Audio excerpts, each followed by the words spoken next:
3 weeks ago, I spent some time in Montreal, Canada. I like that city. It's a very pleasant place.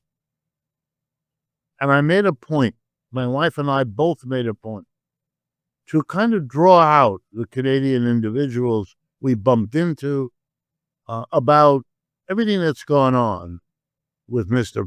Trump and the so-called hostilities with Canada. Are you aware of them? How do you feel about them? So here's my conclusion. I talked to a lot of people. We have made enemies out of friends. That was the uniform theme. They like the United States. They like to travel there. They like to be tourists there. They like in the winter to go to Florida or some other warm place. California is exciting for them. All of that. But they're not going to go anymore. They don't want to be beaten over the head by an ICE agent because they're Canadian, because they've immigrated, even if it's only for a few weeks, into the thing. They said it in more colorful language, which I will spare you, but it is unmistakable. And it was everywhere. Nobody was personally unfriendly to me. I was treated lovely. So was my wife. No problem. No problem. But if you think those people have not heard that what they thought was an ally of theirs is actually an enemy with feelings of hostility, and that they asked both my wife and I, do you agree with that? And you could see the worry in their eyes that we might say, yes, we do.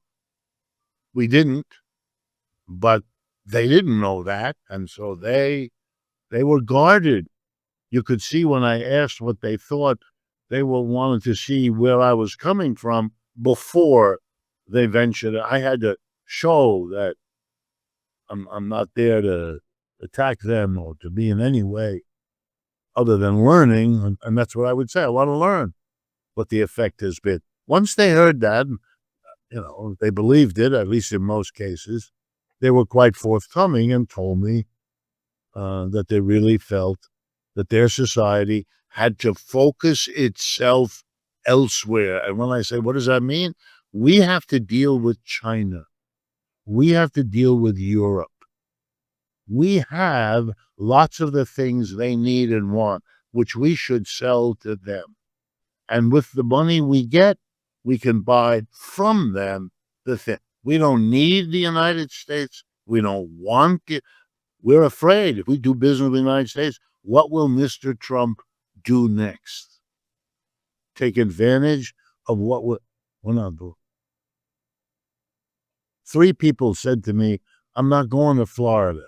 I said, oh, what are you doing? I'm going to Cuba. Okay, that was their adjustment. Cuba, 90 miles away from Florida, has lovely beaches and it's warm, and they're going to do their winter vacation in Cuba. And let me drive it home. The attack on Canada will deprive, some hotel in Florida of a business that will instead be business for a hotel in Havana. That's a consequence. That has to be factored in. Otherwise, you begin to pretend that it isn't happening. We naturalize the cycles. We will not face them. And we don't really face the inequality of wealth and income either. And that is corrosive of society. I remember having a teacher of mine give us readings many years ago, first from Plato and then from Aristotle, about why they didn't like markets, the two of them. And they have quite a bit about that. And they didn't like markets. Here was the quote: they destroy the social cohesion of communities by dividing people into those who make money through the market and those who don't. That's interesting. That's their argument. And how many people who revered Plato and Aristotle as foundations of Western civilization or whatever, however you're going to put it, how many of them are aware that neither of these people liked markets? They were both against them. They had different ways of handling their antipathy, but they were both very clear. No market idolatry there.